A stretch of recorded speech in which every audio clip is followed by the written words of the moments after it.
ఇవే. మాకు పెద్ద నిన్న హత్ర సేవ. ನಾನು ಮಾತಾಡಕ್ಕೆ ಸಮಯ ಇಲ್ಲ. మీ దగ్గర ನಿನ್ನ ಹತ್ರ మాట్లాడడానికి ಜಗಳ సమయం ಮಾಡಕ್ಕೆ లేదు. ಸಮಯ ಇಲ್ಲ. మీ దగ్గర ನಿನ್ನ జగడం ಹತ್ರ చేసే ಕುತ್ಕೊಂಡು సమయం- ನಾನು ಅರಟೆ ಹೊಡೆಯಕ್ಕೆ ಸಮಯ ಇಲ್ಲ. మీ దగ్గర ನನಗೆ ದೇವರು ದೊಡ್ಡ ಸೇವೆ ಕೊಟ್ಟವನೇ. దేవుడు నాకు బైబిల్ పెద్ద వాక్యం సేవ ಹೇಳ್ತದೆ ఇచ్చినాడు. ಆತನು ಬರುವಾಗ ಆತನಂತೆ ಮಾರ್ಪಡುತ್ತಾನೆ. దేవుడు వాక్యం చెప్తుంది అతడు వచ్చేటప్పుడు అతలాగే మనం మారపడాలి. హల్లెలూయా, హల్లెలూయా, హల్లెలూయా. హల్లెలూయా. ನೆಹೆಮೀಯ ಪುಸ್ತಕ ಓದು ನೋಡ್ರಿ, ಮನೆಗೆ ಹೋಗಿ. ఇంటికి పోయి నెహెమీయ పుస్తకం ಸಂಬಳ ఓది చూడండి. ಧ್ವನಿಯ ಬಂದು ತಗ್ಗಿಗೆ ಬಾ, ಮಾತಾಡೋಣ ಬಾ ಅಂತಾರೆ.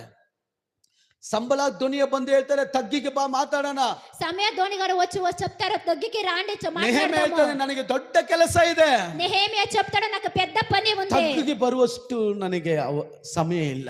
తట్టికి వచ్చేట్ల సమయం నాకు లేదు. ಅಲ್ಲಿ ಬಂದು ಕೂತು ಮಾತಾಡಕ್ಕೆ ನನ್ನ ಸಮಯ ಇಲ್ಲ. అత వచ్చి కూర్చొని ನಾನು మాట్లాడడానికి ಯಾರ నాకు ಹತ್ರ సమయం ವಾದ లేదు. ಮಾಡಕ್ಕೆ ರೆಡಿ ಇಲ್ಲ. నేను ఎవరి దగ్గర వాదం ಅವ್ರು చేసేందుకు ಸರಿ రెడీ ಇವ್ರು లేదు. ಸರಿ ಮಾತಾಡಕ್ಕೆ ನನಗೆ ರೆಡಿ ಇಲ್ಲ. వాళ్ళు సర్లే వీళ్ళు సర్లే అని ನನಗೆ మాట్లాడడానికి సమయం లేదు. 26 ಕೆಲಸಗಳಿದೆ. నాకు 26 పనులు ఉంది. ತುಂಬಾ ಸೇವೆಗಳಿದೆ. నాకు